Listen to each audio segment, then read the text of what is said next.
Let's talk.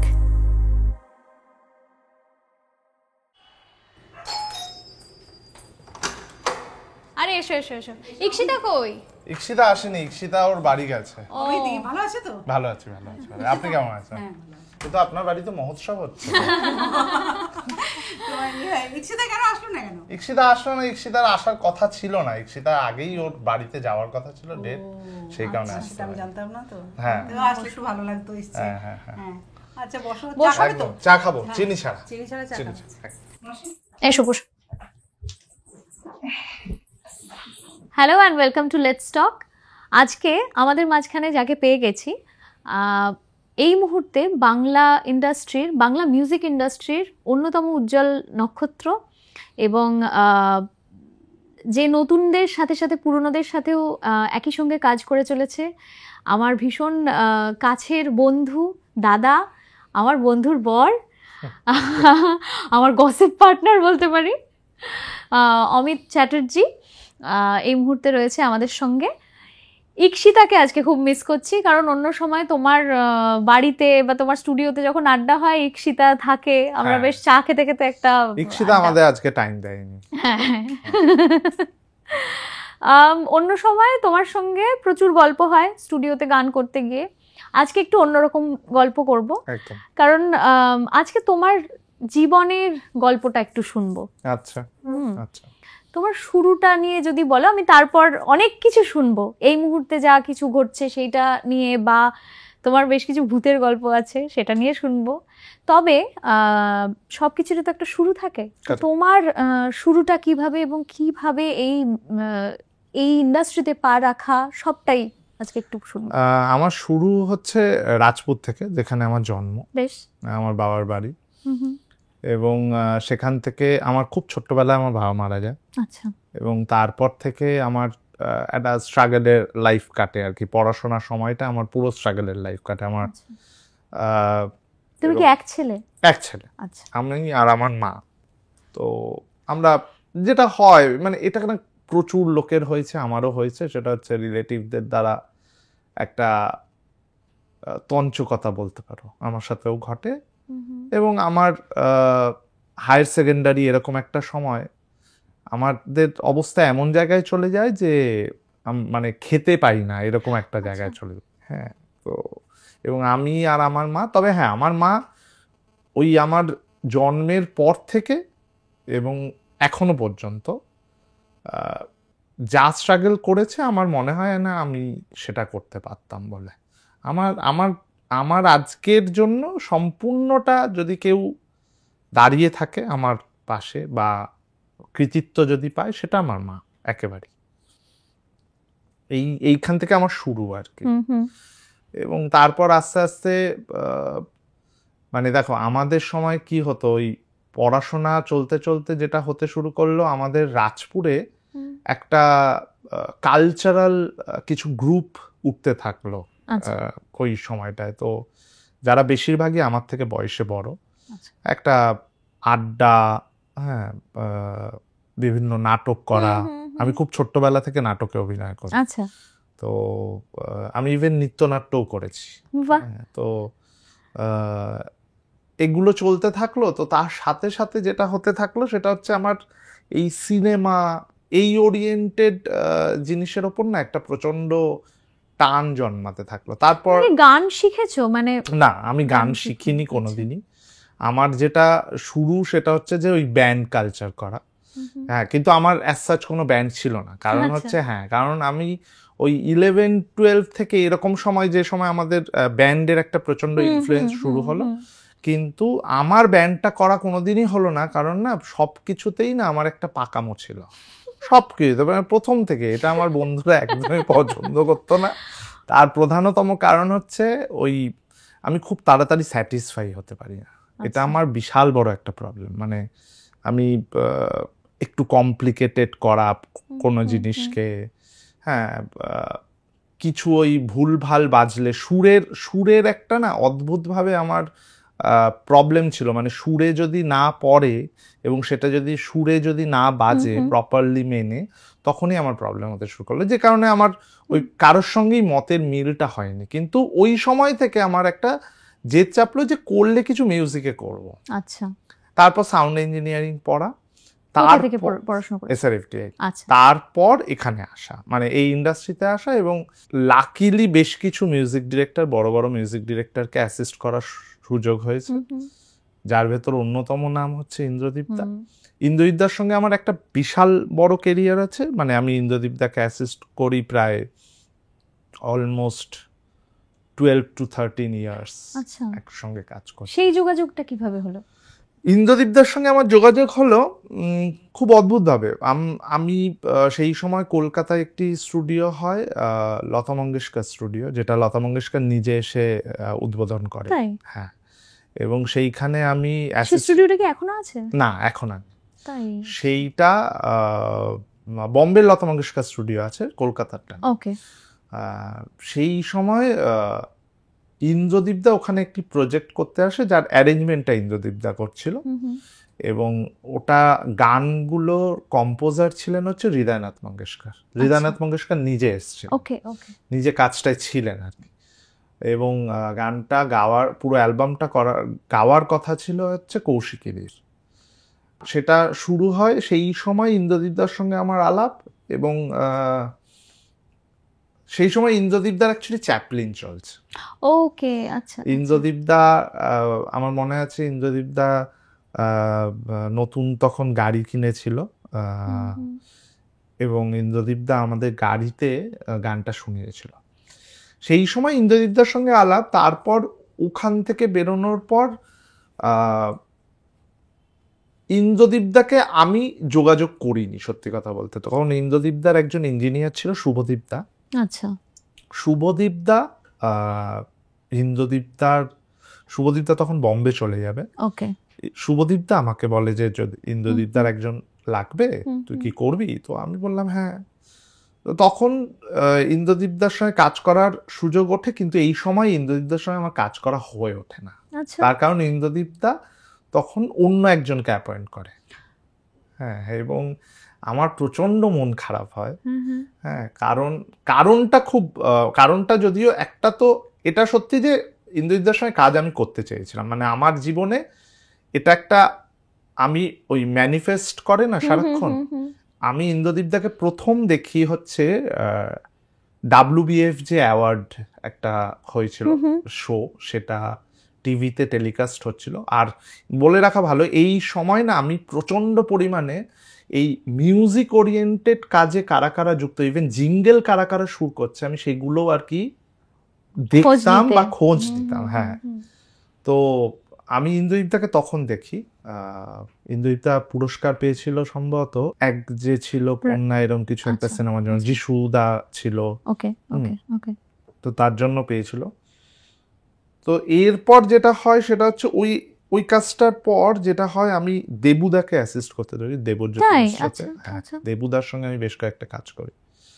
তারপর ওখান থেকে বেরিয়ে ওইটা করতে করতেই ওই সময় আবার ইন্দ্রদীপদা আমার সঙ্গে কন্ট্যাক্ট করে, এবং ইন্দ্রদীপদা বলে যে মানে কাজ যদি করতে চাই তো করতে পারি।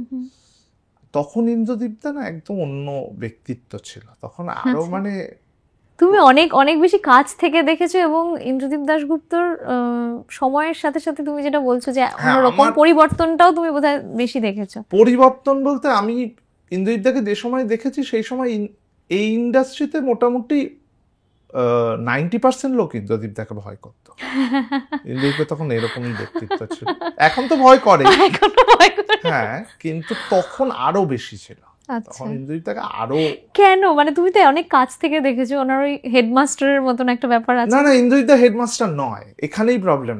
ইন্দ্রদীপদা একদমই হেডমাস্টার নয়। ইন্দ্রদীপদার প্রবলেম হচ্ছে, দেখো আমার ভেতর, আমি না অনেক বেশি ইনফ্লুয়েন্সড ইন্দ্রদীপদার দ্বারা, কারণ এই যে যে সময়টা আমি কাটিয়েছি, আমি যখন ইন্দ্রদীপদার কাছে যাই ওই সময় আমার বয়স হচ্ছে 20 বছর।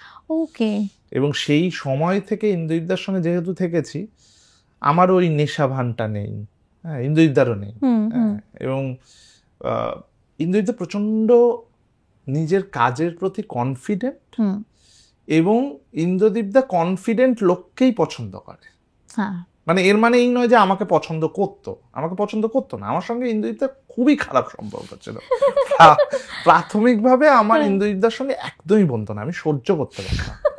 হ্যাঁ, কারণ ইন্দ্রদীপদা খুব মনে কষ্ট দিয়ে কথা বলতো, যেটা ইন্দ্রদীপদার ওপর অনেকের অভিযোগ আছে। কিন্তু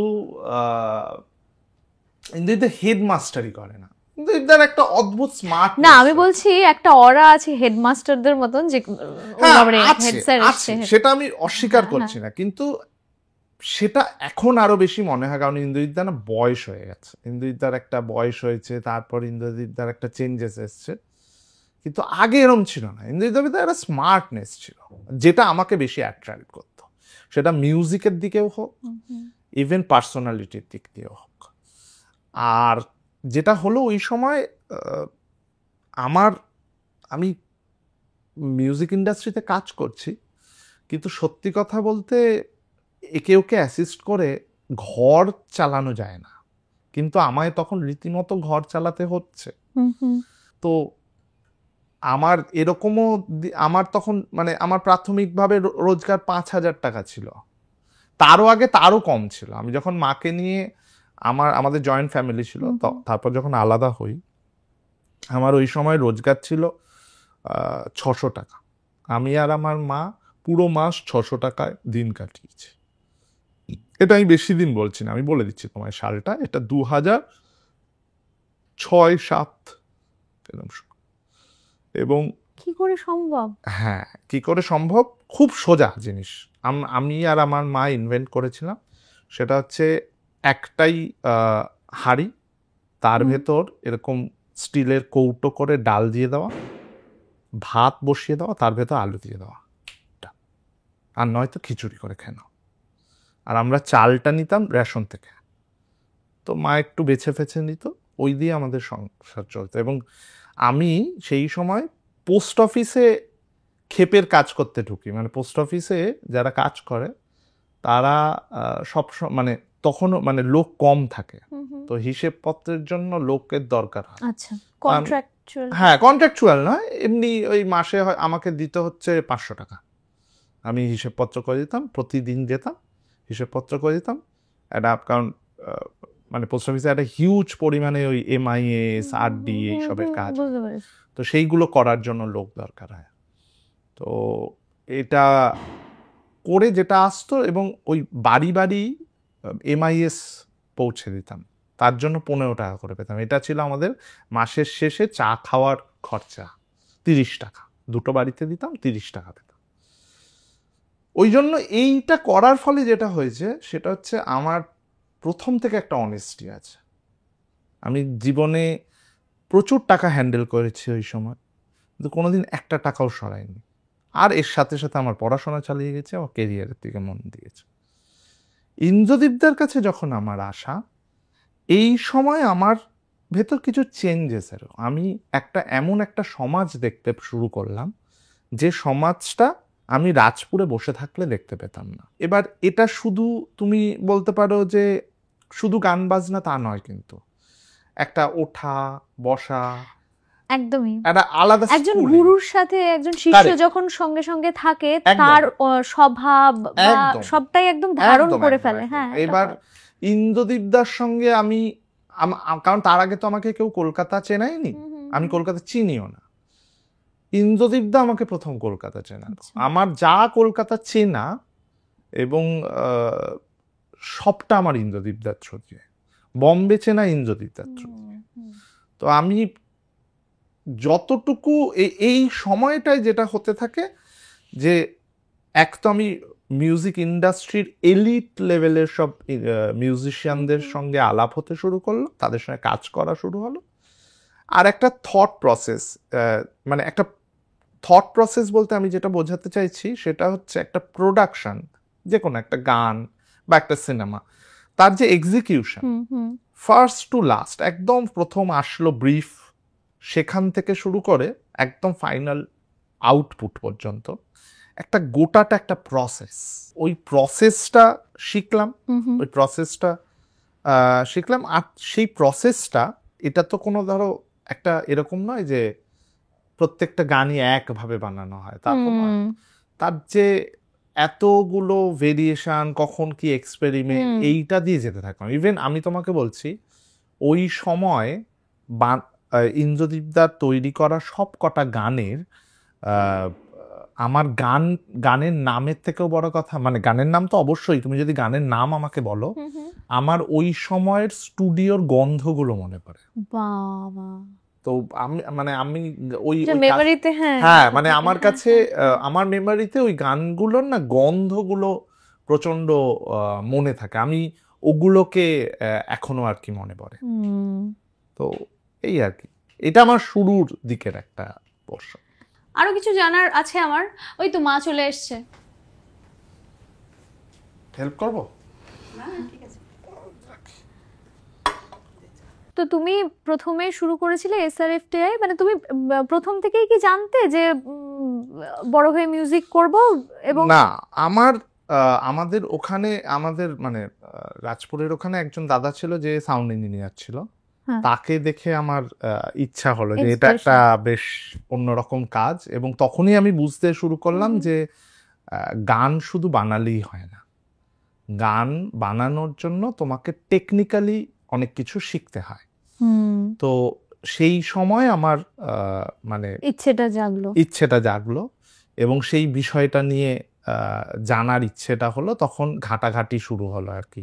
প্রাথমিকভাবে ওই দাদার সঙ্গে যোগাযোগ করে তার কাছ থেকে কিছু কিছু পাঠ নেওয়া, এগুলো দিয়ে আমি শুরু করে দিয়েছিলাম। এবং আমি এরকম সময় একটি স্টুডিওতে কাজ পাই, যেখানে আমি 2-3 দিন আমি রেকর্ডিং করতাম, আর বাকি 2 দিন মতো, 3 দিনের ভেতর 1 দিন হয়তো আমি পেতাম রেকর্ডিং করা, কেননা ওখানে ইঞ্জিনিয়ার অলরেডি ছিল।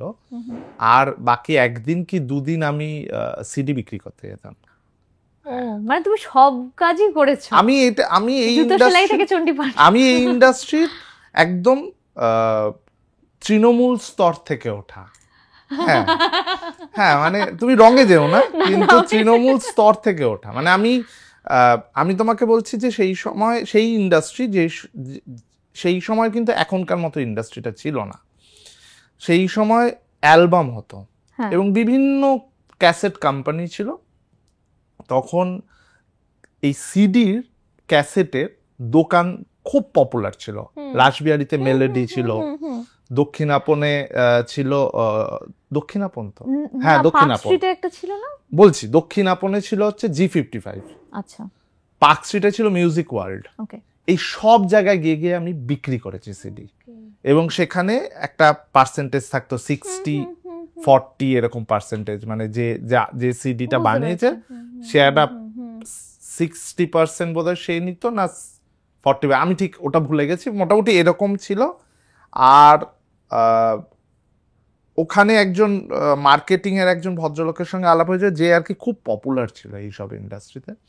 সে আমায় দেখিয়েছিল কিভাবে কলকাতায় এই যে সেই সময় হিন্দি সিডি আসে এবং সেইগুলো দোকানে দোকানে দোকানে দোকানে পৌঁছয়, এইটাও আমি দেখে এসেছিলাম। শিয়ালদার মার্কেটে কিভাবে কিভাবে ডিস্ট্রিবিউট হয়, তখন এরকম প্রসেসটাই ছিল না। ইভেন মিউজিক ওয়ার্ল্ড, সেই সময় মিউজিক ওয়ার্ল্ড ছিল সবচেয়ে বড় কথা, মানে যেটা এখনকার দিনে মানুষজন ভাবতেই পারবে না যে তখন আমি জানি না তুমি দেখেছিলে। আমি যখন কলকাতায় আসি প্রথম দিকে, তখন আমি মিউজিক ওয়ার্ল্ডে গেছি, 1-2 বার গেছি।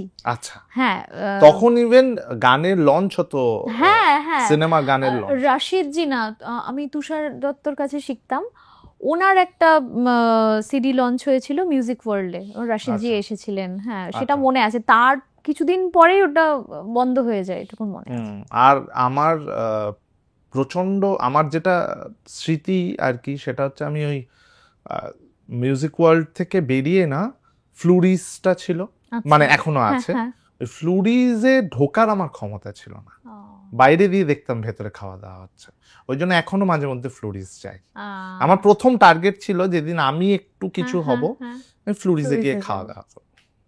এই যে মানুষ বেসিক্যালি ম্যানিফেস্ট করে বা কানেকশন তৈরি হয়ে যায়, তুমি যে বললে যে আইডির সাথে আইডিকে তুমি ম্যানিফেস্ট করেছিলে, তোমার হাতে প্রচুর আংটি ফাংটিও দেখছি। হ্যাঁ, তো তুমি কি প্রথম থেকে এই জ্যোতিষ না, চর্চা না। বা না, জ্যোতিষের প্রতি আমার ইন্টারেস্ট জাগলো 2014 মিডিল থেকে।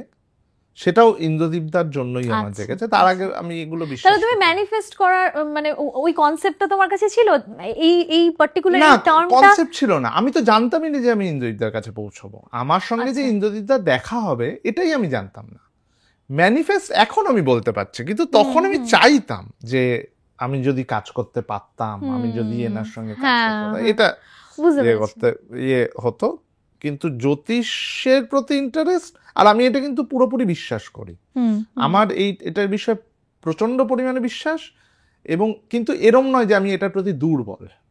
কারণ আমার মনে হয় যে এটা একটা হিসেব, হুম, হুম, যে হিসেবটা পারফেক্টলি যদি করা যায় তাহলে সেটা বেরোবে। হুম, তার মানে এই নয় যে আমি কিছু একটা পড়লেই রাজা হয়ে যাব, হুম, এটাও হুম, আমি হুম, বিশ্বাস হুম, করি। পরিশ্রম করলেই যে আমি কিছু একদম। হব সেটা আমি বিশ্বাস করি। ওটা একটা গাইডেন্স দেয় আমার যেটা মনে হয়। হ্যাঁ, গাইডেন্স দেয় তোমাকে, কিছু সময় কনফিডেন্স দেয়। যে মানে এক এক সময় এটা হয় যে আমাদের সবারই, আমাদের কেরিয়ার যেরকম একটা ইনসিকিউরিটি ভেতর দিয়ে আমরা যাই, সেই সময় কিছু কিছু সময় এমন আসে যখন গিয়ে আমরা কনফিডেন্স পাই না। আমরা কোথাও গিয়ে মানে কি বলবো, একটা মনে হয় পারবো না, এরকম একটা কিছু সিচুয়েশন তো আসে আমাদের ভেতর। সেই সিচুয়েশনগুলোতে এই হিসেবটা যদি পারফেক্টলি করা যায় তাহলে ঠিক সেই সময়টার জন্য ওয়েট করে থাকলেই ঠিক বেরোবে সময়টা।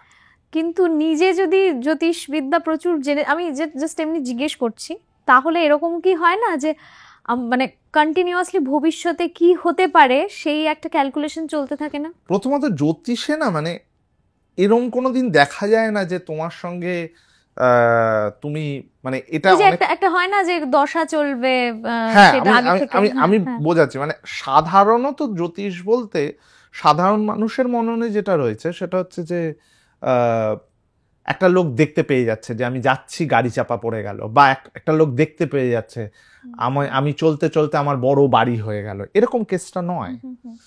জিনিসটা ক্যালকুলেটিভ, আর খুব খুব কি বলবো, একটা তোমাকে শেডি ধারণা দেবে, যে মানে ধরো তোমায় বললো তোমার ভালো হবে, এবার তোমার ভালো হওয়াটা তোমার বাড়িও হতে পারে, তোমার একটা নামও হতে পারে, যশ হতে পারে, বা তোমার একটা কাজ আটকে আছে সেটাও কমপ্লিট হয়ে যেতে পারে।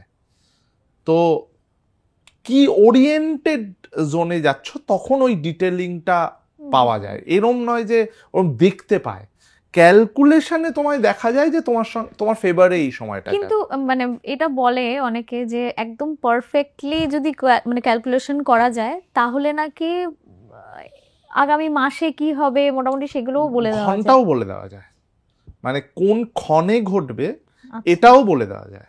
কিন্তু ওই ক্যালকুলেশনটাই খুব ইম্পর্টেন্ট, হ্যাঁ। তুমি কখন ক্যালকুলেশনটা কিভাবে করছো সেইটা খুব ইম্পর্টেন্ট।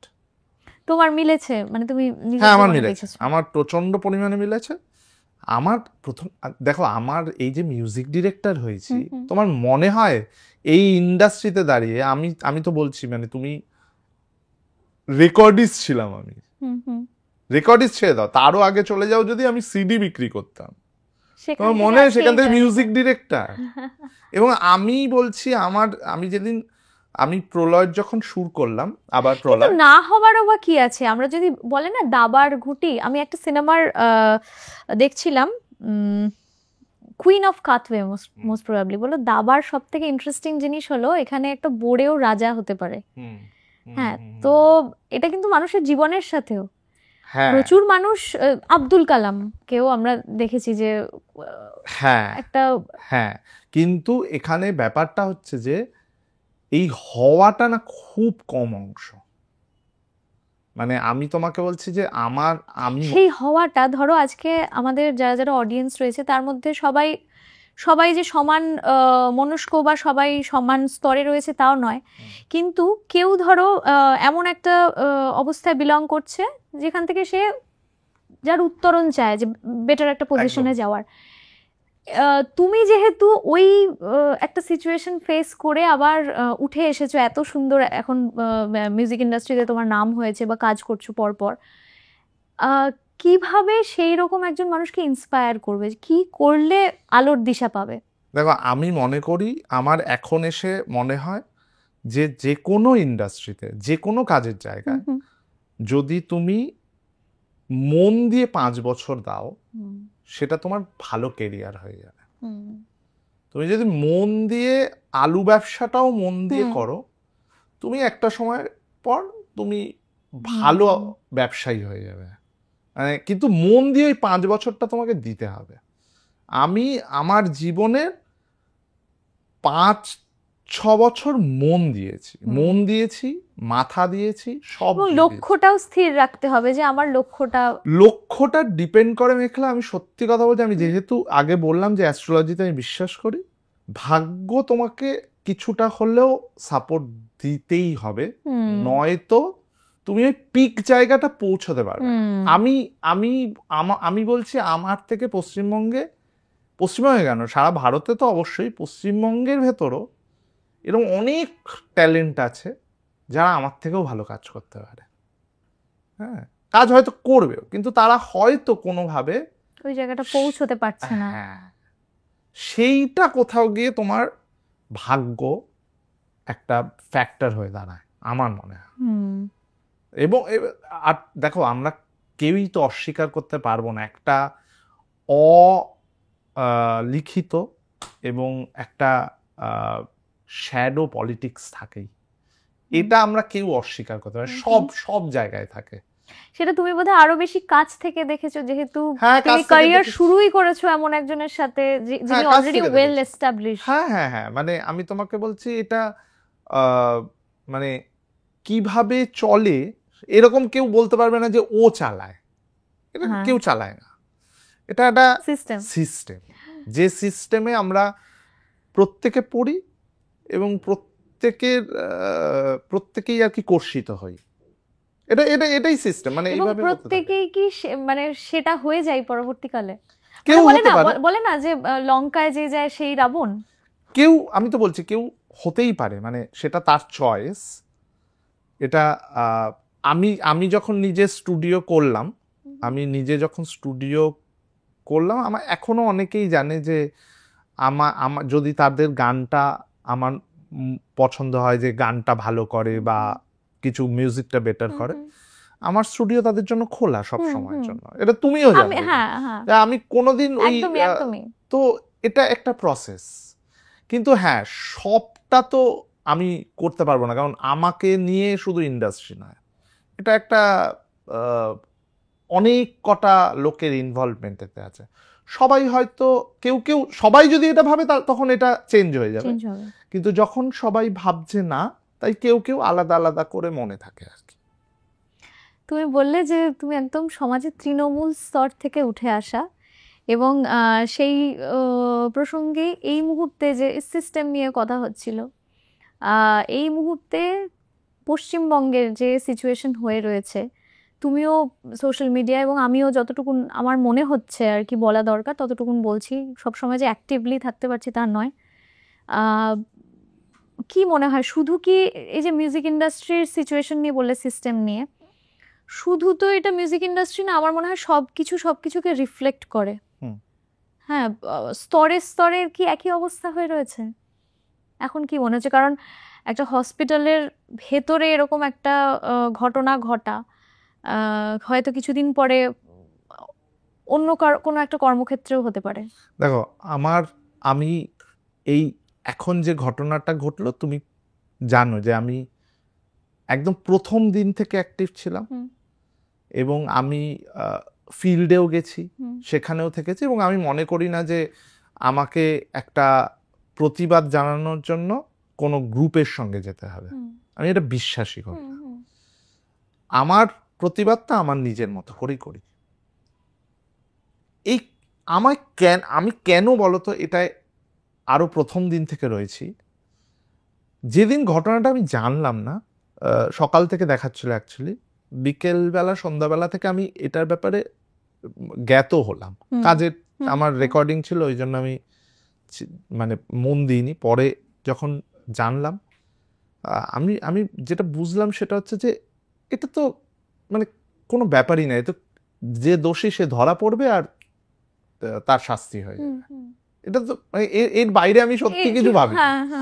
ইভেন কাছের মানুষদের সঙ্গে যখন কথা হচ্ছে আমি বললাম এটা তো কোনো ব্যাপারই নয়, তো অলরেডি সবাই জানে যে মানে এটা ধরা পড়বে, একে ধরবে, তারপর তার শাস্তি। যেই মুহূর্তে আমি দেখলাম যে এটাকে নিয়ে পলিটিক্স হচ্ছে, সেই সময় আমি রিয়েলাইজ করলাম যে না, এটা তো শেষ হয়ে গেছে। ঠিক হওয়ার তো অনেক দূরের কথা, এটা শেষ হয়ে গেছে। একটা মেয়ে, সে ডাক্তারি পড়ছে, এরম নয় যে সে পার্টি করতে গেছে, সে ডাক্তারি পড়ছে এবং সে কর্মরত ডাক্তার একজন, তার ওয়ার্ক প্লেসে তাকে এইভাবে মারা হলো এবং তার জন্য উল্টে তার দোষীদের চাপার জন্য পলিটিক্স হচ্ছে।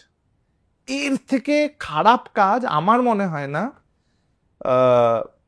আমার মনে হয় না যে কোনো জায়গায় হয় বলে। আমি জানি না, আমি বলতে পারবো না কোথায় হয়, তবে আমার কিছু জনের সঙ্গে কথা হচ্ছিল যারা বললো যে ইউপিতে বা অন্য জায়গায়, বিহারে যেন আরো এরকম। আমার জাস্ট একটাই বক্তব্য যে আমি খারাপের সাথে কেন তুলনা করব? না, ইউপিতে হচ্ছে বলে কি আমার এখানেও হবে? এক্স্যাক্টলি, মানে আমার যদি তুলনা করতে হয়, যদি কম্পিটিশনই করতে হয়, তবে ভালো জিনিসে ভালো অন্যান্য আরো ব্যাঙ্গালোর যেরকম, আমি তো বলছি যদি ইউপিতেও যে ঘটনাগুলো ঘটেছে সেগুলো সমান ঘৃণ্য, একদমই তাই। এবং সেটা যখন আমার ওই একটা কথা ছিল না যে মানে আমি শুনেছিলাম একটা স্টেটমেন্ট যে অন্যের দেশে হয়েছে, ততক্ষণ আমি চুপ করেছিলাম, কারণ আমার দেশে তো হয়নি। তারপর দেখলাম আমার দেশে হয়েছে, চুপ রয়েছি, কারণ আমার রাজ্যে তো হয়নি। তারপর দেখলাম আমার রাজ্যে হয়েছে, চুপ ছিলাম, কারণ আমার পাড়াতে তো হয়নি। তারপর দেখলাম আমার পাড়াতে রয়েছে, তখন আমি চুপ ছিলাম, কারণ আমি দেখলাম আমার বাড়িতে তো হয়নি। তারপর যখন আমার হলো, তখনও আর চুপ থাকতে পারলাম, এবং সবাই চুপ ছিল, কারণ আমি তখন কিছু বলিনি। হ্যাঁ হ্যাঁ হ্যাঁ হ্যাঁ, এরকমই কিছু একটা, ওই রকম জিনিসটা ওই রকম হয়েছে। তো আমার পার্সোনালি মনে হয় যে কোথাও গিয়ে মানুষের বোঝা উচিত, হ্যাঁ, যে মানুষের অধিকার কোনটা আর কোনটা শাসন। শাসন যখন শোষণে পরিণত হয় তখন গিয়ে আওয়াজ তুলতে হয়। এবং আমি একজন ইন্ডিপেন্ডেন্ট আর্টিস্ট হিসেবে, আমি তো দেখো, আমার লক্ষ্য কিন্তু রাজনীতি করা নয়, আমি কোনোদিনই রাজনীতি করতে চাই না, হ্যাঁ, আমার কোনো শখও নেই, কিন্তু আমি সমান পলিটিক্যাল এবং আমি চাই যে শোষিত সমাজে শাসনকে প্রতিষ্ঠা করতে, একদম পরিষ্কার আমার হিসেবে। তাই সেই সময় দাঁড়িয়ে প্রত্যেকটা যুগে যুগে যখন যখন এই ধরনের ঘটনা ঘটেছে, সবার আগে সমাজের সেই সব লোকেরা এগিয়ে এসছে, একটা সঙ্গীত শিল্পী, একটা আর্টিস্ট, একটা অ্যাক্টর, একটা লেখক, এরাই এগিয়ে, বুদ্ধিজীবী কেউ বলে নাগরিক, হ্যাঁ, সুনাগরিক, এইসব বিভিন্ন ধরনের টার্ম থাকতে পারে, কিন্তু আমি দেখে এসছি তখন তারা এগিয়ে এসছে কথা বলার জন্য। তো এই সময় দাঁড়িয়ে আমার মনে হয় যে আমি তাই এগিয়ে গেছি, তুমিও এগিয়ে গেছো। হ্যাঁ, মানে আমি ওই যেটা বললে যে আমি জানি, আমি সত্যি আমার একটা পলিটিক্যাল ভাবনা চিন্তা ডেফিনেটলি রয়েছে, সবারই থাকে, প্রত্যেকটা মানুষের থাকে, কিন্তু তার মানে এই নয় যে আমি অ্যাক্টিভলি কোন রকম পলিটিক্সের মধ্যে যাব। কিন্তু হ্যাঁ, যেটা অন্যায় সেটা তো অন্যায়, একদম, এটা যার সাথেই হোক না কেন, একদম সেটা অন্যায়, একদম। আর যেটা তুমি বললে যে এইটা সবকটা ইন্ডাস্ট্রিতে রয়েছে কিনা, হয়তো কোথাও সব জায়গাতে, কিন্তু এটা না একটা পেশাকে, বিশেষ করে কিছুদিন আগে এই যে মি টু বলো বা আরো নানা রকম কিছু, একটা পেশাকে পার্টিকুলারলি দাগিয়ে দেওয়া হয় মানে আমাদের বিনোদন জগৎ। হ্যাঁ মানে শুধু বিনোদন জগৎ না, আরো আমি বলছি পার্টিকুলার পেশাকে দাগিয়ে দেওয়া হয়। কিন্তু আমি পার্সোনালি মনে করি, আমি তোমার মতামত শুনতে চাইবো। আমার মনে হয় কোনো পেশা কিন্তু খারাপ হয় না, মানুষ খারাপ হয়। প্রথম কথা আমি একটা জিনিস ক্লিয়ার করে দিই, তুলনায় আমি বলবো আমাদের বিনোদন জগৎ অনেক বেশি সেফ মেয়েদের জন্য। কেন? তার কারণ হচ্ছে যে যারা এই ইন্ডাস্ট্রিতে কাজ করে, যে মানে যে প্রফেশন, আমি মেজর জায়গায় বলছি, তারা না শিক্ষার পরিমাণটা অনেকটা বেশি, এবং তারা সেই আন্ডারস্ট্যান্ডিংটা বোঝে যে একটা মেয়ে কতটা কমফোর্ট কতটা ডিসকমফোর্ট হতে পারে, সেই হিসেবে তাদের সঙ্গে সেই মতো ট্রিট করে। একটা সংখ্যক লোক আছে, একটা সংখ্যক পরিমাণ আছে, যদিও এখন না মাঝখানে জাস্ট একটু ইন্টারাপ্ট করছি, তুমি যে শিক্ষার কথা বললে, ঘটনাটা যেটা ঘটেছে সেটা একটা হসপিটালে, এবং যারা অ্যাকিউজড বা ওরকম বলতে পারি আর কি, তারাও পেশাগতভাবে ডাক্তার বা ডাক্তারি বিদ্যার সাথে, তো সেটাও তো একটা শিক্ষাগত যোগ্যতা। কিন্তু শিক্ষা মানে যদি আমি ডিগ্রি হিসেবে ভাবি তাহলে তো সেটা হলো না। না না, আমি ওটাই বলার চেষ্টা করলাম যে যেহেতু বিনোদন জগতে একটা বেসিক গ্ল্যামার রয়েছে, এবং সেইখানে একটা আমাদের এন্টারটেইনমেন্টে একটা বিশাল বড় পার্ট হচ্ছে তোমার কি বলবো, এই মানুষের সেই সব ইমোশনকে নিয়ে কাজ করা, যেসব ইমোশনে মানুষ মানে সাধারণত মানুষজন উত্তেজিত হয়। তো সেই ধরনের পোর্শনগুলোকে কতটা ভালোভাবে হ্যান্ডেল করলে সেইগুলোকে আরো ইয়ে করা যায়, এই একটা বেসিক স্ট্রাকচার যারা এই ইন্ডাস্ট্রিতে রয়েছে তারা প্রথম থেকেই সেই পার্টটা নিয়ে আসে, যে এইটা রেস্ট্রিকশন, এইটা করতে হয়, এটা করতে হয় না। তুমি মানে আমার শুটিংয়ে অভিজ্ঞতা খুবই কম, কিন্তু তুমি যদি গিয়ে দেখবে যারা স্পট মানে একদম গ্রাউন্ড লেভেলে কাজ করে, আমি বলছি স্পট বয়, টেকনিশিয়ান, তাদের অ্যাক্টর অ্যাক্ট্রেসদের প্রতি যে রেসপেক্টটা, সেইটা না কোথাও গিয়ে তারা জানে যে তাদের কতটা তাদের কমফোর্ট হবে কতটা কমফোর্ট হবে না। আমি বলছি এইটা না কোনোদিনই অস্বীকার করা যাবে না। এবার হ্যাঁ, তুমি বলতে পারো যে এই যে মি টু বা আদার যে জিনিসপত্রগুলো ঘটছে সেগুলো সত্যি খুব দুর্ভাগ্যজনক, এবং কিছু বেনজল যারা সব জায়গাতে থাকে তাদের মতো কিছু লোকেরা এইগুলো করে। কিন্তু তুমি যদি দেখো অ্যাকচুয়ালি পার্ট হিসাবে, আমি বলছি এই যে হসপিটালে যে জোনের লোকেদের আসা যাওয়া বা ডিল করতে হয় গভর্নমেন্ট হসপিটালে অন্তত, সেটা তো একটা বিনোদন জগতের কর্মক্ষেত্রে সেটা ফেস করতে হচ্ছে না। তুমি একটা টেকনিশিয়ানকে ফেস করছো, একটা ডিরেক্টরকে ফেস করছো, হ্যাঁ স্পট বয়কেও ফেস করছো, বাট তার ওই বেসিক স্কুলিংটা খুব ক্লিয়ার, তার বেসিক শিক্ষাটা খুব অনেক বেটার, যে কারণে সে বিনোদন জগতে এসছে, নয়তো সে অন্য কিছু করতে পারতো। আমি বলছি যিনি অ্যাকিউজড এই আরজিকর কেসটাতে, তুমি তার আপব্রিঙ্গিংটা দেখো, তার সামাজিক অবস্থাটা দেখো, তাই তুমি বুঝতে পারবে আরো। আচ্ছা, এবার আমি একটু ছক ভাঙবো, একটু অন্যদিকে আমাদের গল্পের মোড় ঘোরাবো। আমি শুনেছি যারা ভূতকে খুব ভালোবাসে, যারা ভূতকে খুব চায় মন থেকে, তারা খুব ভূত দেখে। তোমার প্রচুর ভূতের গল্প শুনেছি আমি, তুমি কি ভূতকে খুব ভালোবাসো? না, আমি না এরকমই একটা কথা বলতে গিয়ে ভূত দেখেছিলাম আর কি, মানে ভূত কিনা আমি নিজেও জানি না। মানে ইন্দ্রদীপদার প্রথম ছবি কেদারা, তার ব্যাকগ্রাউন্ড স্কোরের রেকর্ডিং চলছিল HMV স্টুডিও। 3 দিন ধরে অরিজিৎ সিং ছিল, আচ্ছা, আর ইন্দ্রদীপদা ছিল, অরিজিতের পুরো টিম ছিল, আমি ছিলাম, ইন্দ্রদীপদা ছিল। HMV স্টুডিও সবাই জানে, মানে বেশ পুরনো, তারও অনেক ঘটনা রয়েছে। এবং ওটা যখন মানে আমরা কাজ শুরু করি সেই সময় ওই প্রথম দিন থেকে আমি বললাম যে এই ভূত ওরম দেখা যায় না, ওরম কোনো কিছু হয়ই না, হ্যাঁ অনুভব করা যায়, এইটা আমি 2 দিন ধরে বলে গেছি। অরিজিতের সঙ্গেও যখন আমরা যখন গল্প টল্প করছি সমানে এই কথা হতে, কেননা সেকেন্ড ওয়ার্ল্ড ওয়ারের সময় ওটা অ্যাকচুয়ালি হসপিটাল হিসেবে ইউজ হতো HMV স্টুডিওটা। তো সবাই বলতো একটা অদ্ভুত ব্যাপার আছে এইখানটা, গা ভারী হয়ে যায়, এইসব ব্যাপার স্যাপার অনেকেই বলতে যায়। আমি সবাইকেই একই ডায়লগ, না ও বোঝা যায় না কিছু, অনুভব করা যায়। হ্যাঁ, থার্ড ডে রাত্রিবেলা তখন বাজে 2:30-3টে এরকম একটা সময়, আমি ওই HMV সামনের যে রাস্তাটা ওইখানটা, মানে স্টুডিও থেকে বেরিয়ে যে রাস্তাটা, যে ক্যান্টিনটা এই দিকটা ছিল, ওখানটায় আমি হেঁটে হেঁটে কথা বলছি, ইক্সিতার সঙ্গেই গল্প করছি। এবং আমাদের না একটা অন্য বিষয় কথা হচ্ছে, মানে অন্য বিষয় বলতে মানে আমি এখন মনে পড়ছে না কি বিষয়, কিন্তু মোটামুটি ভূতের বিষয় কথা হচ্ছে। হঠাৎ এরকম চলতে চলতে হঠাৎ আমার মনে হলো যে আমায় কেউ এদিক দিয়ে দেখছে, এবং এই মনে হওয়াতে আমি আস্তে করে চুপ করে যাই। আর আমার প্রচন্ড ভয়, এবং আমি বিশ্বাস করো আমি তার আগে এরকম ভয় আমি কোনোদিন পাইনি। আমার এত ভয় করতে শুরু, ওই সাহিত্যে আমরা পড়ি না, মানে ঘাড় দিয়ে একটা চরম ঠান্ডা স্রোত বয়ে গেল, আমার ঠিক সেরকম ফিল হলো। একদম আমি ওই ফিলটাই করতে, আমি এইখান দিয়ে দেখছি, এবং আমি সেই সময় জানি যে আমি এদিকে ফিরবো, মনে হবে এদিক দিয়ে কেউ দেখছে, কিন্তু আমার কিছু করার নেই, আমি তাই করলাম। আমি এদিকে ফিরলাম, আমার মনে হচ্ছে এদিক দিয়ে কেউ দেখছে।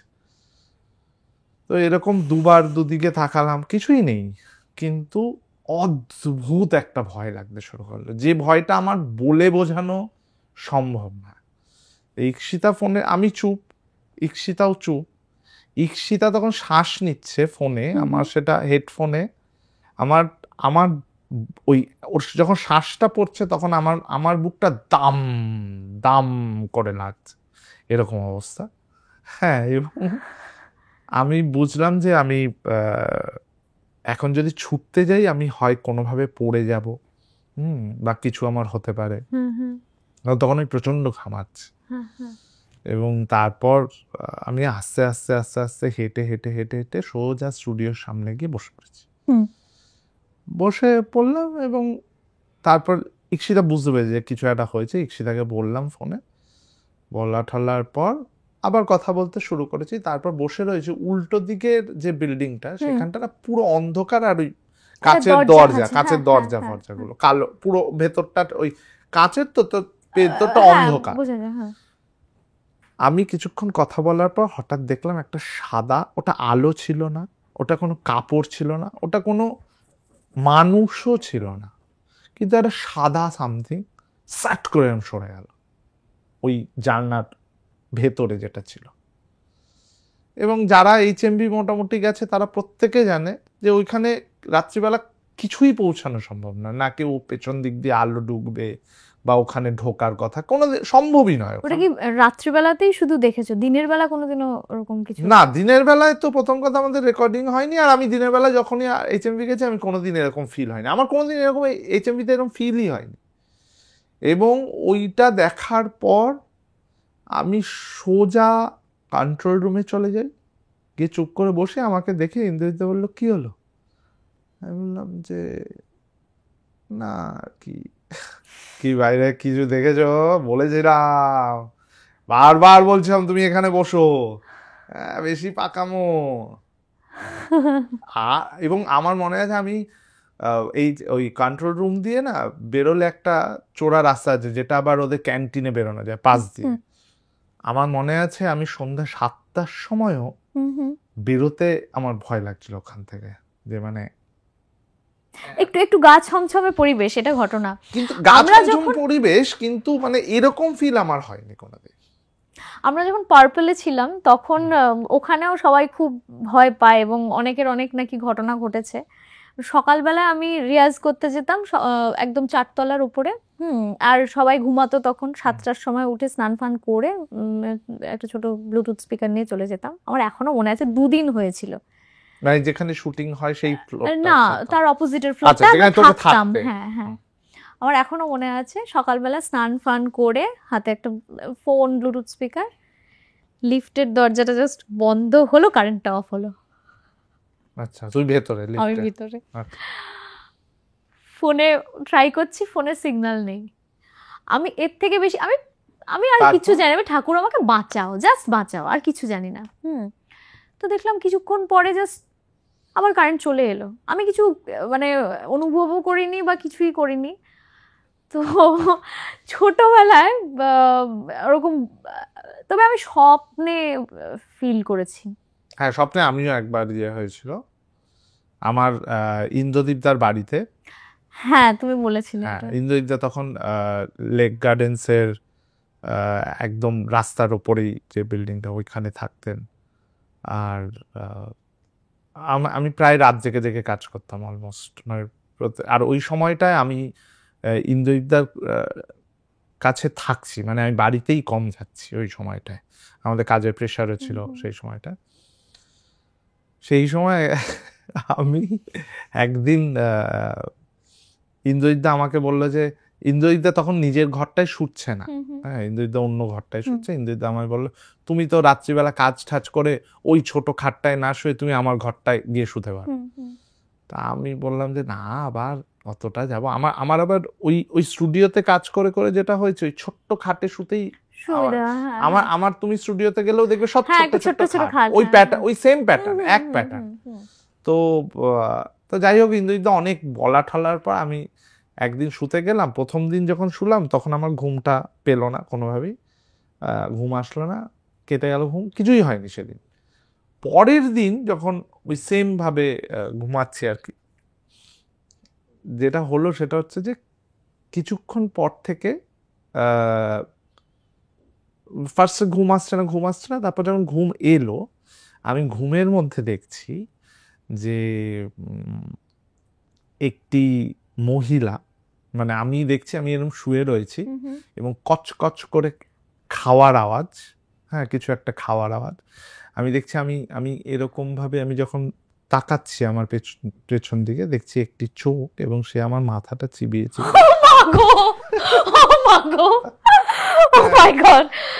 এবং হ্যাঁ, মানে আমি সেই চোখ এখনো ভুলতে পারবো না, এবং চুলগুলো হয়ে রয়েছে, এবং আমি কোনো ক্রমে মানে উঠতে পারছিলাম না, ওই হয় না স্লিপ প্যারালাইসিস হয়ে গেছিলাম। তো যাই হোক, আমি বালিশ ফালিশ নিয়ে পড়ি এবং বাইরে গিয়ে শুয়ে পড়ি, বাইরে মানে ড্রয়িং রুমে সোফায় গিয়ে শুই। এবং সেই সময় তখন হোয়াটসঅ্যাপ না প্রথম এসছে, তো হোয়াটসঅ্যাপে অনলাইন থাকলে আমাদের মিউজিশিয়ানদের সবাই একে অপরকে চিনি, যেহেতু ওই কয়েকটাই নাম্বার, তো এখন যেমন সবাই, তখন তো অত মোবাইল ইউজ হতো না। তো ওই আমাদের একজন মিউজিশিয়ান বন্ধু, সে মানে আমার দাদা স্থানীয়, সে দেখে আমাকে হঠাৎ লিখে পাঠালো, তুমি এত ভোরবেলা জেগে, কারণ আমি অত ভোরবেলা জেগেই থাকি না। তো আমি বললাম যে হয়েছে, তুমি বলো ইন্দ্রজিৎদা, বলো কিছু একটা গন্ডগোল আছে। তারপর ইন্দ্রজিৎদা উঠলো, তখন 9:30 9:30 বাজে। ইন্দ্রজিৎদা উঠে বললো, তুমি এখানে শুয়ে। তা আমি ইন্দ্রজিৎদাকে বললাম, ইন্দ্রজিৎদা কিছু প্রবলেম আছে, কিছু একটা প্রবলেম হয়। তারপর নাকি ইন্দ্রজিৎদা ইভেন মানে ইন্দ্রজিৎদা অনেক কিছু ঠিয়ে করে দেখেও ছিল যে ওখানে স্পিরিট একদম বর্তমান, এবং ওই বাড়িটায় নিচে একটি খুব জনপ্রিয় বিউটি পার্লার আছে, যে বিউটি পার্লারে গিয়ে এই ব্যাপারে প্রচুর গল্প শুনতে পারবে। মানে তাদের একজন নতুন কাজ করতে এসেছিল, প্রথম কথা তারা আগে উঠতে গেলেই কেউ না কেউ ধাক্কা মারে, হ্যাঁ, মানে একা গেলেই ধাক্কা খায়, পড়ে যায়। এবং তাদের একজন এমপ্লয়ি নাকি জয়েন করেছিল, তাকে বলেছিল একসাথে ওরা যখনই যায় ওই টাওয়াল ফাওয়াল মেলতে ঠেলতে একসাথে যেতে বলে। তো সে একা নাকি চলে গেছিল সিগারেট খেতে বোধহয়, এবং কিছুক্ষণ পর ওদের একজন মানে তাকে খুঁজলো এবং বুঝতে পারে যে সে নেই। তখন বলে, ও কোথায় গেছে? বলে যে ও তো টাওয়াল আনার কথা। তো ওরা গিয়ে দেখে যে ওই ছাদের রেলিং দিয়ে হাঁটছে এবং কোনো নিজের মনে বিড়বিড় করে যাচ্ছে। এটা আমার বক্তব্য না, এটা একদম ওই বিউটি পার্লারে গিয়ে, আমি নাম বলছি না, কিন্তু ওই বিউটি পার্লারে গিয়ে যদি যারা মানে হেয়ার ড্রেসার রয়েছে বিভিন্ন তাদেরকে তুমি জিজ্ঞাসা করলে এটা জানতে পারবে। ইন্দ্রদীপদাকে জিজ্ঞাসা করলেও ইভেন জানতে পারবে যে মানে এই ঘটনা ঘটেছিল কিনা, এই ঘটনা ঘটেছিল।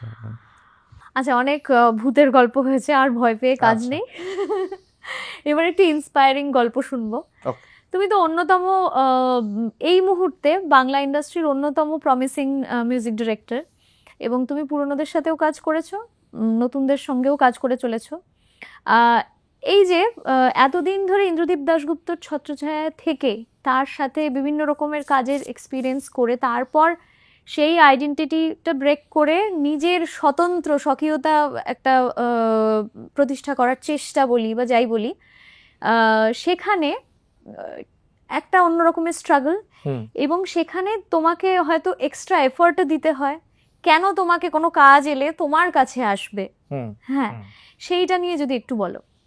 হ্যাঁ, দেখো, সেই সময় ইন্দ্রদীপদাদের খুব বেশি দিন নয়, কিন্তু তখন যেরকম ধরনের সিনেমা হতো বা গল্প হতো সেইটা চেঞ্জ হলো। এখন এসে দাঁড়িয়ে সিনেমার প্যাটার্নটা, বাংলা সিনেমার প্যাটার্নটা চেঞ্জ হয়েছে। মাঝখানে তো চেঞ্জ হয়েছিল, আরো চেঞ্জ হচ্ছে। তার সঙ্গে আরেকটা খুব গুরুত্বপূর্ণ জায়গা উঠে আসে, সেটা হচ্ছে ওয়েব সিরিজ। এই ওয়েব সিরিজের একটা প্রচন্ড বাড়বড়ন্ত যখন আসলো, সেইখানে মিউজিক করাটাও একটা খুব অন্য একটা স্ট্রাকচার, অন্য একটা ধারা আসতে শুরু করলো। মানে সিনেমায় যেইভাবে কাজ হয়, ওয়েব সিরিজে যেহেতু এপিসোড ওয়াইজ, সেহেতু কাজ করার স্ট্রাকচারটা খুব ডিফারেন্ট হলো। ইভেন যেহেতু ন্যাশনাল লেভেলে প্রচুর ওয়েব সিরিজের আমাদের কাছে একটা আসলো, মানে আমি বলছি সেই সময় অনেক পপুলার ওটিটিতে পপুলার শো আসলো, যার প্যাটার্ন অফ মিউজিকটা ডিফারেন্ট হতে শুরু করলো। তখন এই সময়টা থেকে যেহেতু আমার জার্নি শুরু, আমার ওটিটির কাজ, আমি আমি আমি আমি সেই সময়ের আর কি, যেই সময় বাংলা ওটিটি তখনও দেখেনি, সবে শুরু হচ্ছে বাংলায় ওটিটি। তো এই সময় একটা ফ্রেশ সাউন্ডের দরকার পড়লো, যে সাউন্ডটা লিড করবে একটা অন্য ধারাকে, একটা জেনারেশনকে। সেই সময় আমার মিউজিক আর কি কানেক্ট হলো। এইবার বাকি কেন দেবে, মানে কেন পাবো আমি কাজ, আমার মনে হয় আমার যে কটা কাজ বেরিয়েছে তাতে আমার একটা, আমি খুব ডিটেল ওয়েতে কাজ করি, এটা ইন্ডাস্ট্রির মোটামুটি সবাই জানে। কিন্তু ব্যাকগ্রাউন্ড মিউজিকের প্রচুর কাজ, ব্যাকগ্রাউন্ড মিউজিকের আমার প্রচুর কাজ করি, এবং তার সঙ্গে আমি, মানে যদি আমি ইন্দুবালাই ধরি, ইন্দুবালা বলতে যাচ্ছিলাম, ইন্দুবালা ভাতের হোটেল করার সময় আমি মিউজিকের যে পোর্শনটাকে নিয়ে কাজ করি, যেটা নিয়ে আমি কোনোদিন কাজই করিনি, এবং আমার মনে হয় কেউ ধারণাই করতে পারিনি যে আমি এটা ডেলিভার করব। এবার এটার জন্য সেইভাবে প্রস্তুতি নিতে হয়েছে। আমি প্রায় 7-8 মাস ধরে গান বানিয়েছি, তার যে ডিটেল ওয়ার্কটা, যেমন আমার মনে আছে দেবালয়দা আমাকে বলেছিল যে একটা গান আছে যেটা জয়তিদি গেয়েছে, তো সেই পোর্শনটায় ওই লক্ষ্মী যখন মারা যাচ্ছে, একটা ক্যারেক্টার আছে, সেই পোর্শনটা একটা রজনীকান্ত সেনের মতো একটা গান দরকার। আমি প্রায় 15-16 দিন 20 দিন ধরে শুধু রজনীকান্ত সেনের গানই শুনে গেছি। আচ্ছা, হ্যাঁ, এবং তার যে প্যাটার্ন অফ মিউজিক স্ট্রাকচার, তার যে কম্পোজিশন স্ট্রাকচার, লেখনীটা তো ছিল, কারণ ওটা দেবালয়দা লিখছিল, কিন্তু ওই যে কম্পোজিশন স্ট্রাকচারটা, তাতে যে ধরনের সঙ্গীতের আধিক্য বেশি, সেইটা বার করে শুনে আমি অ্যাডাপ্ট করেছি। এরকম নয় যে, এবার দেখো কম্পোজিশনটা তো এমন একটা ফ্যাক্টর যেটা না কেউ শেখাতে পারে না। কম্পোজিশন আসলে শেখানো যায় না, ওটা না, ওটা তোমার জীবন, তোমার যেমন ভাবে এসছে না সেইভাবেই আসবে। আমার জীবন যেমন ভাবে এসছে, বা আমি জীবনে যেমন কাজ করেছি, ঠিক সেইভাবেই আমার কম্পোজিশনগুলো আসে। আমার কম্পোজিশন আসে এবং তার আউটপুটও ওইভাবে বেরোয়। সেটা আমাকে দেখায়, এবং তুমি যখন করবে দেখবে তোমাকেই দেখতে পাবে, দর্শকও তোমার, দেখো পার্সপেক্টিভ চেঞ্জ হতে পারে, বাট তোমাকেই দেখতে পাবে ওখানে, আর কেউ একটা নিজের ছাপ থাকে। ছাপটা, আমি এটাই বলার চেষ্টা করছি, যে ছাপ থাকে, সেই ছাপটা না তুমি ছোটবেলা থেকে এখনো পর্যন্ত যেভাবে তোমার স্ট্রাকচারটা গড়েছে, তোমার ক্যারেক্টার তুমি যেরকম, সেটাও দেখতে পাই। সেইটা তুমি পাবে, সেইটা দেখা যায়। কিন্তু ওই যে যেটা বললাম যে কোনো গুরুর কাছে অনেক দিন ধরে এটা আমরা দেখি, বিশেষ করে ক্লাসিক্যাল মিউজিকে প্রচুর দেখা যায় যে এক গুরুর কাছে অনেক দিন ধরে হয়তো শিখছে, সে গুরুর মতন গায়কি, গলা, হ্যাঁ, আমি তো রিসেন্টলি রাশিদজির ছেলের গান শুনছিলাম, পুরো মনে হচ্ছে চোখ বন্ধ করলে শুনলে মনে হবে পুরো রাশিদজি গাইছে। এটা শুধু ছেলে বলে না, গুরু শিষ্যের ক্ষেত্রেও এটা হয়।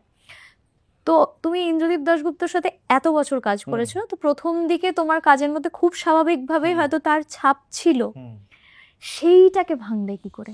আমি সারাক্ষণ সেইটারই মানে আমি যখন একটা কাজ করতে যাই, আমার ফার্স্ট ট্রাইটাই ওটা থাকে যে আমি কোনোভাবেই ইন্দ্রদীপদার মতো অ্যাপ্রোচ করব না। এটা আমার প্রথম ট্রাই থাকে, যে কারণে আমি লাস্ট 3-4 বছরে আমার যে মিউজিশিয়ান সার্কেলটা যাদের নিয়ে আমি কাজ করি, সেটা আমি এমন একটা এজের ছেলে মেয়েদের নিয়ে কাজ করি যেটা আমার থেকে প্রায় 5-6 বছরের ছোট জুনিয়রদের নিয়েই কাজ করি। কিন্তু তুমি তো সেই মিউজিশিয়ানদের সাথে অনেক দিন ধরে কাজ করেছো যারা কিনা খুব প্রাইম জোনের আমার যদি দরকার না পড়ে, আদারওয়াইজ আমি সেই জোনটাতে যাই না। খুব মেজর কয়েকজন আছে, যেমন তুমি জানো রাজাদা থাকেই, রাজাদা থাকবেই, হ্যাঁ। তাছাড়া আমি মেজরলি একটা বড় পোর্শন অফ মিউজিশিয়ান একদম ইয়াং ফ্রেশ জোন ছাড়া আমি কাজই করি না। কারণ আমার মনে হয় যে কোথাও গিয়ে ওই মিউজিশিয়ানদের সঙ্গেই রেগুলারলি কাজ করলে তাহলে ওই প্যাটার্ন অফ অ্যাপ্রোচটাও ওই সেম থেকে যাবে। সেই কারণে আমি ওটা একেবারেই ব্রেক করি। আর তবে মানে এটা আমি মিথ্যা কথা বলতে পারবো না, কারণ আমার কাজের ছাপে আমার শোনার যে কোনো জায়গায় ইন্দ্রদীপ তার একটা পদচিহ্ন তো থাকবে। এটা আমি অস্বীকার কোনোদিনই করতে পারবো না। কিন্তু হ্যাঁ, আমি চেষ্টা করি একটা নিজস্বতা ইয়ে করা। আর আমার মনে হয় যদি আমার কিছু কাজ যেহেতু বেরিয়েছে এবং সেই কাজগুলো কিছুটা হলেও ভালোবাসা পেয়েছে, তাতে আমার মনে হয় সেটাই আমার নিজস্বতা আছে বলেই সেইটা জায়গা করেছে, নয়তো জায়গা পেত না। আরেকটা প্রশ্ন তোমার কাছে জানার আছে, ওই যে যেটা বলছিলাম যে তুমি পুরোনো দিনের পুরোনো দিন বলি বা যাই হোক আর কি, সিনিয়র আর্টিস্টদের সাথেও কাজ করেছো, আবার জুনিয়র বা রিয়েলিটি শো থেকে যারা আসছে, কারণ তুমি তো মিউজিক ডিরেক্টর, তোমাকে ভালো গলা খুঁজতে হয়, সুটেবল গলা খুঁজতে হয়। তো কি কোন পার্থক্য খুঁজে পাও? এবং একটা কথা বলে না যে রিয়েলিটি শো থেকে গায়ক পাওয়া যায় না, তো সেইটাকে তুমি কতটা সমর্থন করো বা তোমার এটা নিয়ে কি মতামত আছে? হ্যাঁ, অ্যাকচুয়ালি একটা সময় পর্যন্ত আমারও সেই ধারণা ছিল, রিয়েলিটি শো থেকে আসা সিঙ্গাররা মৌলিক গান গাইতে পারে না। এটা একটা ব্যাপার আমি বলতে পারি, সেটা একটা অভ্যাস। মৌলিক গান গাওয়া একটা অভ্যাস, সেইটা অ্যাডপ্ট করতে হয়। কিন্তু সবাই পারে না এটা নয়, হ্যাঁ। অনেকে আছে যারা খুব ভালো গায়, আর যারা সিনিয়র আর্টিস্ট, যারা গান গায়ক গায়িকা হিসেবেই আমরা দেখে আসছি বরাবর, রিয়েলিটি শো থেকে আসেনি। আগে তো সেরকম প্রসেস হতো না। আমার কোথাও গিয়ে মনে হয় যে এটা একটা পলিটিক্স, এবং এটার ভেতর ইনভলভড মিডিয়া, যারা কোনো কিছুর জন্য তাদেরকেই বিখ্যাত গায়ক গায়িকা হিসেবে পরিচিতি দেয়, রাদার নতুন উঠে আসা গায়ক গায়িকা বা শিল্পীদের পরিচয় দেয় না। এটা ইনভলভ। ওই যে আমি তোমাকে প্রথম বললাম না যে এটা একটা সিস্টেম, এটা একটা সিস্টেম।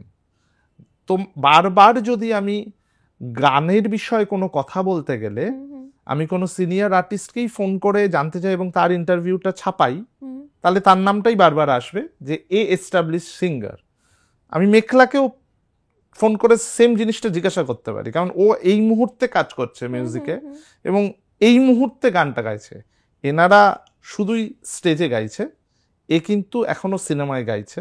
আমি বলছি, আমি মেখলা বললাম, এরকম অনেকের কথা বলছি। তো সেটা হবে না, সেটা হয় না। সেই কারণে সাধারণ মানুষের মননে সেটা থেকে গেছে যে না ওরা তো সিনেমার গান গাইতে পারবে না, এটা সম্পূর্ণ ভুল ধারণা, এটা একেবারেই মিথ্যে কথা। তুমি তো গাইয়েছো অনেক রিয়েলিটি শো থেকে, গাইয়েছি। ইনফ্যাক্ট আমিও রিয়েলিটি শোরই হ্যাঁ, প্রোডাক্ট যদি হ্যাঁ। সেভাবে ভাবি। আমি আমার কথা শুধু বলছি না, আমি অন্যান্যদের নিয়েও বলছি যে তাদেরকে নিয়ে যখন তুমি কাজ করেছো সেই এক্সপিরিয়েন্স কিরকম, এবং যারা হয়তো তথাকথিত সিনিয়র তাদের সাথে এক্সপিরিয়েন্স কোথায় কোনো ডিফারেন্স মনে হয়? না, স্টুডিওয়ে আসলে সাধারণত মানে যারা রিয়েলিটি শো থেকেও গাইতে আসছে বা যারা এমনি senior singer, established artist, same approach থাকে। তারা ভালো একটা গান গাইতে আসলে কিভাবে গানটার অ্যাপ্রোচ হয়, কিভাবে গানটা গাইবো, এটার বিষয়ে যেটা যেটা জানা, সেটা আমি কোনোদিন ফিল করিনি যে সেইখানে কোনো ধরনের অন্য ধরনের অভিব্যক্তি বা অন্য ধরনের একটা ট্রিটমেন্ট। কিন্তু আমি যেটা দেখেছি, আমি যেটা সাধারণত দেখি, বা আমি যেহেতু একটু বেশি নতুনদের নিয়ে কাজ করি, আমার কাজে এর এস্টাবলিশ আর্টিস্টের গানের থেকে বেশি নতুনদের গান বেশি, সেহেতু আমার যেটা পার্সোনালি মনে হয় যে কোথাও গিয়ে মানে সিনিয়র আর্টিস্টরা গাইতে গাইতে টায়ার্ড হয়ে গেছে, এবং একই জিনিস, একই প্যাটার্ন অফ মিউজিক, একই প্যাটার্ন অফ সিঙ্গিং তাদের কোথাও গিয়ে টায়ার্ড করে দিয়েছে। আমি কিন্তু বলছি না যে তারা গাইতে পারবে না, কিন্তু তারা কোথাও গিয়ে একটা প্যাটার্নে পড়ে গেছে, যে প্যাটার্ন ছেড়ে তারা খুব মানে সবাই নয়, কিছু কিছু মানুষ বেরোতেই পারে না। সেখানে আমার একজন নতুনকে ভাঙতে বা তাকে একটা অন্যরকম শেপ দিতে আমার মজা লাগে, এবং আমার আরো গানটার একটা অন্য পার্সপেক্টিভ তৈরি হয়, গানটার একটা অন্য, এবং সেখানে যদি সেই সিঙ্গার সেই গানটার সঙ্গে পপুলার হয় তবেই ওটা মজা, আমার মনে হয় তবেই ওটা চ্যালেঞ্জ। আদারওয়াইজ মানে বাকি অন্যের নাম, মানে তার নামই আছে, এদিকে আমার গান শুধু তার নামেই থেকে গেল, ওটাই আমার ঠিক মজা নেই। আরেকটা জিনিস, একটা ছোট্ট জিনিস জানতে চাইবো, সেটা হলো যে পরিবর্তন আমাদের জীবনে থাকে, মানে এটা লেগেই থাকে পরিবর্তন। এবং তোমাকে আমি যেহেতু কাছ থেকে দেখেছি, তোমার চেহারার পরিবর্তন হয়েছে। কখনো তুমি রোগা ছিলে, আবার সেখান থেকে মোটা, আবার সেখান থেকে রোগা হয়েছো, এবং তোমার যোগা বা ডায়েট এই সব নিয়ে যথেষ্ট তোমার মানে সব খোঁজ খবর রাখো। এবং এখনকার দিনে দাঁড়িয়ে মেন্টাল হেলথটা একটা ভীষণ বড় ইস্যু, ফিজিক্যাল হেলথের থেকেও মেন্টাল হেলথটা। তো এর মধ্যে কার সাথে একজন যেন মানে তর্কই হচ্ছিল, সে বলছিল যে না, মোটা হলে যে মেন্টাল হেলথ খারাপ থাকবে এরকম নয়। তোমার কি মতামত? তুমি তো দুটো ফেজই পার করে এসেছো, তোমার কি মতামত? দেখো, আমি 2022-এ নিজের চেহারার আমার একটা প্রথম, আমি 2019-এ ডায়েট করি, এবং ডায়েট করে আমি রোগা হই। তারপর কিন্তু সেইটাই শুধুই ডায়েট করি। 2022-এ আমি একটা অদ্ভুত ট্রান্সফরমেশনের ভেতর দিয়ে যাই, যেই সময়টায় আমার মানসিক অবস্থা খুব খারাপ ছিল। আচ্ছা। হ্যাঁ, সেই সময় আমি একটা ট্রানজিশন পিরিয়ড দিয়ে যাচ্ছিলাম আমার কাজের জায়গার। এবং আমি তোমায় বললাম না যে আমার ছোটবেলা থেকে জার্নিটা এমন, যেখানে গিয়ে না মানে ওই মন খারাপ, এটার কোনো মন খারাপ হয়তো হতো, কিন্তু ওই লড়ে নেবো একটা ব্যাপার বরাবরই ছিল। এই 2022-এ এসে আমি ফার্স্ট ধাক্কা খাই, হ্যাঁ, এবং আমার প্রচণ্ড পরিমাণে, যেটা বলা হয় আধুনিক ভাষায় যেটা প্রচণ্ড বেশি এসছে, সেটা ডিপ্রেশন। এই ডিপ্রেশন আসে আর এই সময়টা, যে সময় আমার অ্যাকচুয়ালি ইন্দুবালা ভাতের হোটেল বানানো, আমি ওই পিরিয়ডটাতেই পুরোটা বানাই।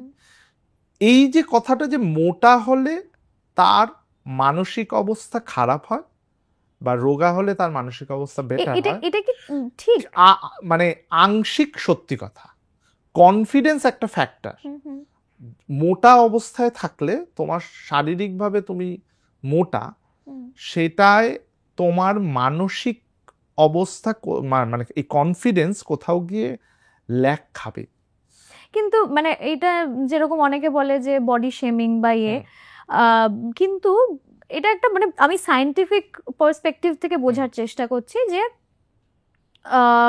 যেহেতু তুমি দুটো অবস্থায় পার করে এসেছো, তুমি কি দেখেছো যে যে সময় তোমার ওজন কম ছিল, বা যেই সময় ওজন তুমি পুট অন করেছো সেই সময় কোনো মেন্টাল হেলথের তারতম্য হয়েছে? হ্যাঁ দেখো, আমি ডায়েটিশিয়ান দেখেই ডায়েট করে আমি রোগা হয়েছিলাম, তারপর আমি যোগা শুরু করি, কারণ শুধু ডায়েট করলে হবে না। হ্যাঁ, ডায়েট করে আমি 2 মাসে 16 কেজি কমিয়েছি। হ্যাঁ, এবং তারপর আমি যোগা করি। যোগা করার আরেকটা কারণ হচ্ছে, আমরা ডায়েট করলে যেটা হয়, আমি যেমন এখন যে অবস্থায় রয়েছি সেখান থেকে আমি ডায়েট করতে শুরু করলে আমার মাংসগুলো আস্তে আস্তে কি বলবো, অনেক বেশি ঝুলে যাবে, অনেক বেশি নরম হবে, যেটা যোগা করলে বা যে কোনো ফিজিক্যাল এক্সারসাইজ করলে ওটা টাইট হয়ে যায়। হ্যাঁ, হ্যাঁ। এবং তোমার একটা সুন্দর শেপ দেয়। হ্যাঁ, সেইটা আমি যখন শুরু করি, আমি তোমাকে জাস্ট তোমার প্রশ্নটায় আসছি, সেটা হচ্ছে যে মোটা থাকলে, দেখো আমি সায়েন্টিফিক্যালি তো পুরোটা জানি না, তাই আমি বলাটা, তুমি তোমার এক্সপেরিয়েন্সটুকুন। হ্যাঁ, কিন্তু কিছু হরমোনাল চেঞ্জ তো অবশ্যই হয়, যে হরমোনাল চেঞ্জগুলো যেই মুহূর্তে তোমার শরীর একটা সুন্দর স্ট্রাকচারে আসবে, তখন গিয়ে ওই হরমোনগুলো হয়তো এমন তোমাকে দেবে, এবং লোক দেখো মানুষজন কিন্তু অ্যাপ্রিসিয়েট করে। হ্যাঁ, এবং আমি বিভিন্ন পার্টিতে গিয়ে, বিভিন্ন জায়গায় গেট টুগেদারে গিয়ে আমি প্রচুর কমপ্লিমেন্ট দিই, অন্যরকম লাগছে, অন্যরকম দেখতে লাগছে। আমি যখন দেখছি, আমি এখন যেমন পড়ি XXL, সেই সময় আমি পড়ছি L, ইভেন মাঝে মধ্যে M হয়ে যাচ্ছে আমার। হ্যাঁ, আমি পড়তে পারছি, কোনো অসুবিধা নাই, আমার পেট ফুলছে না, ঝুলঝুল করছে, সেটা একটা আলাদা কনফিডেন্স দেয়, সেটা সব ক্ষেত্রে লাগে, এবং আমার মনে হয় প্রত্যেকটা মানুষের করা উচিত।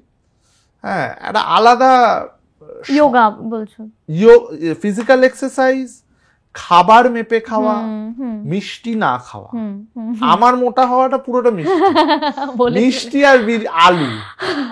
হ্যাঁ, কারণ আমার তো অন্য কিছু নাই, তো আমার ওই একটা জিনিসেই প্রবলেম, আমার মিষ্টি। এবার ওইটা না হলে আমি ইন্সপায়ার্ড হই না, আমার মিউজিক হয় না, মানে আমি নিজের মিউজিক পছন্দ করতে পারি না। আচ্ছা, আমার এরকম হয়েছে, আমার ডায়েটের সময় আমি কাজ করছি এবং সেই সময় আমার নিজের মিক্স নিজের পছন্দ হচ্ছে না, আমি একটা গোলাপ জামুন খেয়ে নিলাম, ঠিক হয়ে গেল। এটা আমারও হয়, এটা আমার মিষ্টিতে হয় না, এটা আমার হয় আইসক্রিমের ক্ষেত্রে। খুব ডিপ্রেস লাগছে বা খুব মন খারাপ, জাস্ট কিচ্ছু ভালো লাগছে না, আমাকে যদি কেউ একটা আইসক্রিম খাইয়ে দেয়, ফাট করে একটা মনটা ঠিক হয়ে যায়। হ্যাঁ হ্যাঁ, এটা হরমোনাল, এটা কি জানি না, এটা মিষ্টির জন্য হয় না, আবার অনেকে আজকাল শুনছি যে সুগার নাকি কোকেনের নেশার থেকেও নাকি বেশি। হ্যাঁ, খারাপ। হ্যাঁ, চিনি, বেসিক্যালি চিনি খারাপ, এটা সত্যি কথা। চিনি ছেড়েই দেওয়া উচিত, পারি না না। আবার আমি ডায়েটে গেলে আমার যেটা হয় সেটা হচ্ছে, আমি যেটা বলবো সেটা হচ্ছে আমার ফ্যামিলি, মানে ঈক্ষিতা, মা এখন খুবই কম থাকে আমার সঙ্গে, ঈক্ষিতা মেজরলি থাকে। আগে আমার প্রথম ডায়েটের সময় মা ছিল, মানে মা বেশি দেখাশোনা করতো, তো মার ওপর পুরো দায়িত্ব ছিল, যেটা ঈক্ষিতা নিয়ে। আমি বাড়িতে প্রচন্ড পরিমাণে প্যাম্পার্ড হই, আমি জলটাও ঠিক করে গড়িয়ে খাই না, সবটা আমার বউ করে আর কি, সবটা করে দেয়। তো মানে আমার যে সময় এই 2022-এর যে ফেজটার কথা বলছি, ওই সময় মানে আমি বলছি, যদি ঈক্ষিতা না থাকতো আমার যে কি হতো আমি নিজেও জানি না। মানে ওই সময় আমি যে সাপোর্টটা পেয়েছি ঈক্ষিতার থেকে, ইভেন আমার মা বুঝতে পারতো যে আমি ঠিক নেই, বাট মা ওরকমভাবে ডিসক্লোজ করতো না, কারণ আমি এরকম জিনিসে কোনোদিনই পড়িনি।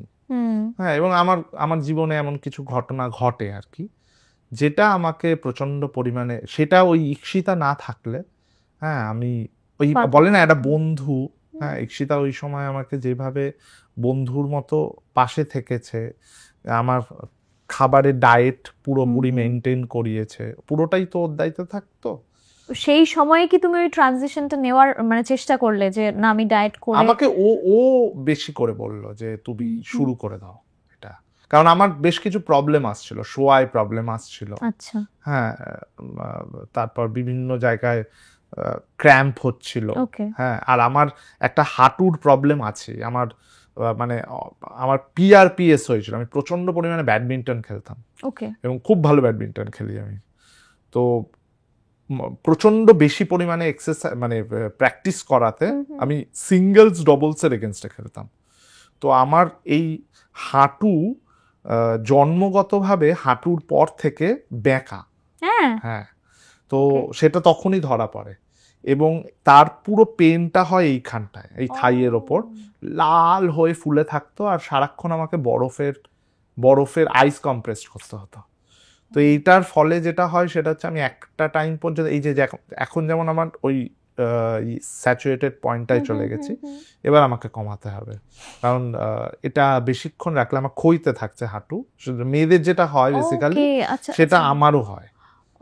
তো আমাকে এমনি ওয়েট সারাক্ষণ কমিয়ে রাখতে হবে, তো তার জন্য মিষ্টিটা বাদ দিতে হবে, অনেক খাবার বন্ধ করতে হবে, মানে খাবারের অনেক পোর্শন বন্ধ করতে হবে। বেশি পরিমাণে খাই সেটা কম করতে হবে যতটা পরিমাণে খাই, আর খুব ভালো থাকা যায়। আমি বাই দ্য ওয়ে আমি একটা জিনিস বলছি, সেটা হচ্ছে যে মানে নিত্য সঙ্গী এই অ্যাসিডিটি, বিভিন্ন ধরনের প্রবলেম, হ্যাঁ, এবং আমি বলছি মানে এই মডার্ন ইয়েতে অনেকে খেয়াল রাখে না, এই অ্যাসিডিটি কিন্তু খুব ভয়ঙ্কর রোগের একটা শুরুয়াত কিন্তু, একদমই। হ্যাঁ, এবং সেটাকে যদি আমরা বন্ধ করে দিতে পারি না, অনেক কিছু ভালো হয়। অনেকে বলে গাট হেলথ, আমি আজকাল মানে বেশ কিছু পডকাস্টেও দেখছিলাম যে ডক্টরদের পডকাস্ট, যে গাট হেলথ মেন্টাল হেলথকেও এফেক্ট করে। হ্যাঁ, করবে, অবশ্যই করে, সেটা আরো ডাক্তাররা ভালো। তোমার পডকাস্টে ডাক্তার নিয়ে এসে বসো। হ্যাঁ, ডেফিনেটলি। ডাক্তার মিউজিশিয়ান একদম।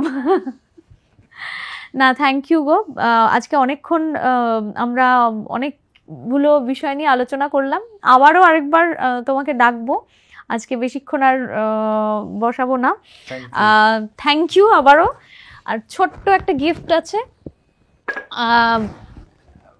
সুস্থ খাবার নিয়ে আমরা বলেছি, কিছু ড্রাই ফ্রুটস আর এই দিওয়ালির জন্য রয়েছে প্রদীপ, আর একটা ছোট্ট গাছ। ও, থ্যাংক ইউ ভেরি মাচ। আচ্ছা, এটা এখানে রাখি। আজকের পর্ব এই অবধি। আমরা ভীষণভাবে চাইবো যে অমিতদা জীবনে আরো এগিয়ে যাক, আরো নতুন নতুন সুর শুনতে পাই, আর প্রচুর জায়গায় নাম ছড়িয়ে পড়ুক, আর মিউজিক্যালিও আমরা তোমার মিউজিক দ্বারা এনরিচড হই। আগামী জীবনের জন্য শুভেচ্ছা, আবার দেখা হবে। শিওর।